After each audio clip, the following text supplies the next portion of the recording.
ஓம் சாந்தி. 13/6/2025 காலை முரளி. முரளியின் சாரம்.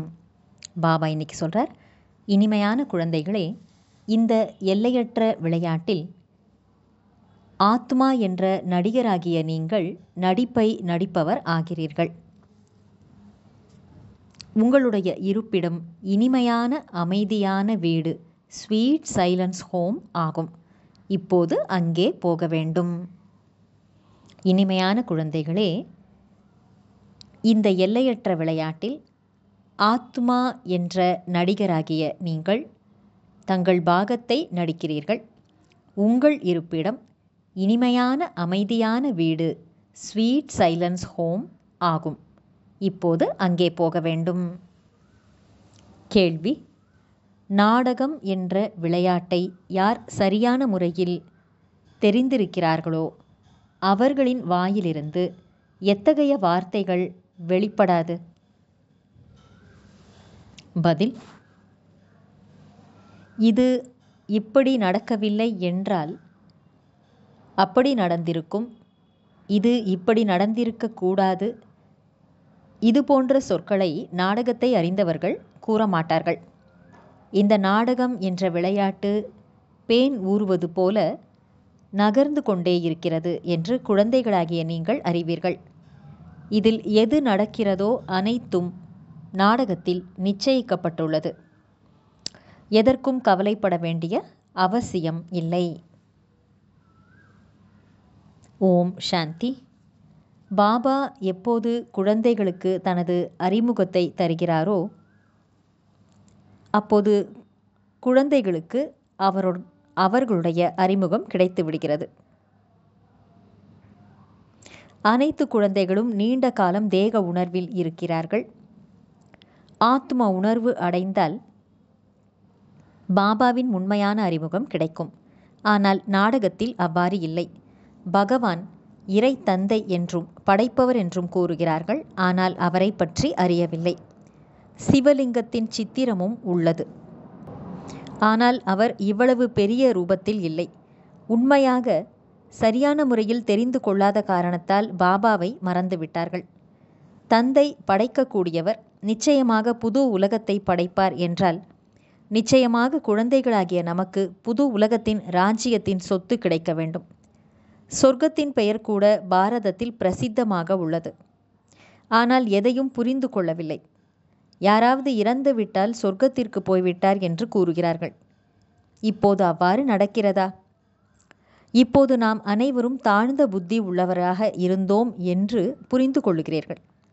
வரிசை கிரமம் என்று கூறுகிறார்கள் அல்லவா? பல பிறவிகள் எடுத்து கடைசி உடலில் இருக்கும் இவருக்குள் நான் வருகின்றேன் என்று சிவத்தந்தை சொல்வதை முக்கியமாக புரிய வைக்க வேண்டும்.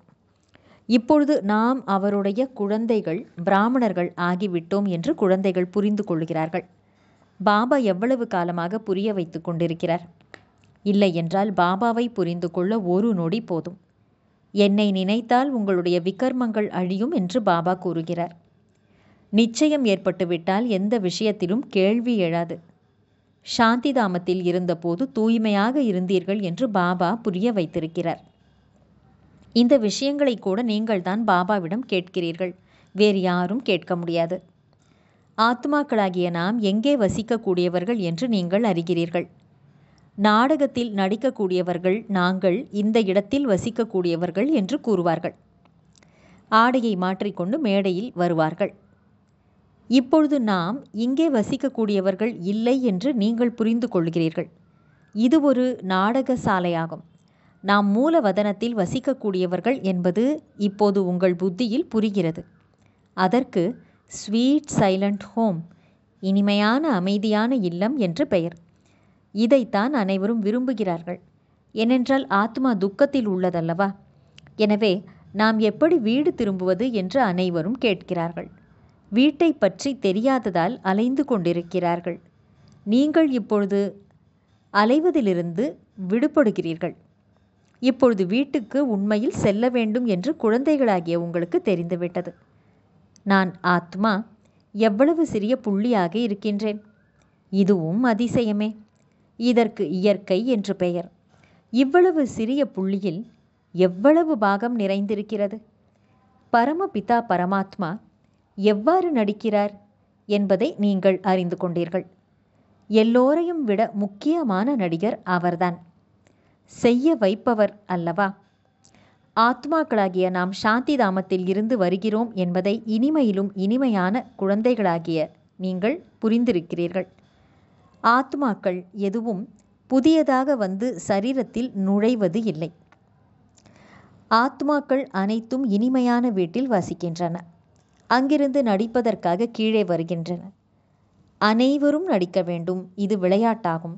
இந்த சூரியன், சந்திரன், நட்சத்திரங்கள் போன்றவை அனைத்தும் விளக்குகள் ஆகும். இதன் காரணமாக இரவு பகல் என்ற விளையாட்டு நடக்கிறது.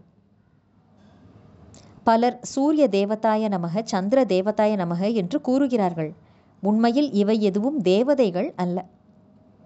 சூரியன் சந்திரனை கூட தேவதைகள் என்கிறார்கள். உண்மையில் இந்த உலக நாடகத்திற்கு இவை அனைத்தும் விளக்குகள் ஆகும். நல்லது. தாரணைக்கான முக்கியமான சாரம். 1. பாபா நமக்கு யாரும் பறிக்க முடியாத அளவிற்கு இந்த உலகத்தின் ராஜ்ய பதவியை கொடுக்கின்றார். தோள்களை அசைத்து துள்ளி குதித்து சந்தோஷப்பட வேண்டும். 2.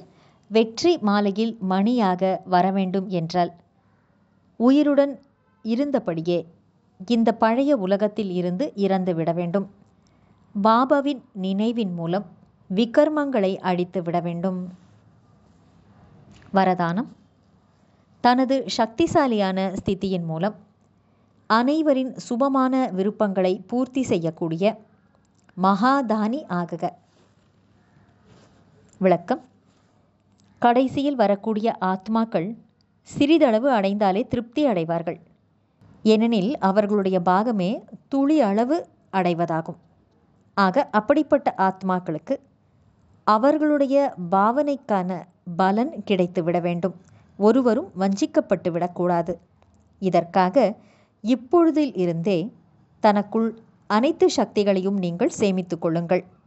எப்போது நீங்கள் தன்னுடைய சம்பூர்ணமான சக்திசாலி மற்றும் மகாதானி என்ற நிலையில் நிலைத்திருப்பீர்களோ அப்போது தனது உதவியின் மூலம், மகாதானத்தின் கடமையின் மூலம் சுபபாவனை என்ற சுவிட்சை ஆன் செய்ததும் அவர்கள் பார்வையாலேயே பலியாகி விடுவார்கள். அத்தகைய மகாதானி ஆகுக. ஸ்லோகன். சதா ஈஸ்வரிய மரியாதைகளின்படி நடந்து கொண்டே இருந்தீர்கள் என்றால் மரியாதா புருஷோத்தமர் ஆகிவிடுவீர்கள். நல்லது. இனிமையிலும் இனிமையான வெகு காலம் கழித்து காணாமல் போய் மீண்டும் தேடி கண்டெடுக்கப்பட்டுள்ள செல்லமான குழந்தைகளுக்கு தாயும் தந்தையுமான பாப்தாதாவின் அன்பான நினைவுகள் மற்றும் காலை வணக்கம். ஆன்மீக குழந்தைகளுக்கு ஆன்மீக தந்தையின் நமஸ்காரம். ஆன்மீக தந்தைக்கு ஆன்மீக குழந்தைகளின் நமஸ்காரம். அவ்யக்த சமிக்கை. ஆத்மீக ஸ்திதியில் நிலைத்திருப்பதற்கான அபியாசம் செய்யுங்கள். உள்முக நோக்குள்ளவர் ஆகுங்கள். எப்பொழுது நீங்கள் சேவை களத்தில் செல்கிறீர்களோ அப்போது இந்த ஆத்மா பல காலம் உள்நோக்கு முகமுடையவர், ஆன்மீகம் என்ற குகையில் இருந்து வெளியேறி சேவைக்கு வந்திருக்கின்றார் என்ற அனுபவம் மற்றவர்களுக்கு ஏற்பட வேண்டும். உங்களுடைய தபஸ்வி ரூபம் தென்பட வேண்டும். எல்லையற்ற வைராகிய ரேகைகள் முகத்தில் தென்பட வேண்டும். எந்த அளவிற்கு அதிகமாக ஆன்மீக நிலையோ அந்த அளவிற்கு கருணை இருக்கும். இப்படிப்பட்ட சேவை செய்வதற்கான நேரம் இது. நல்லது. ஓம் சாந்தி.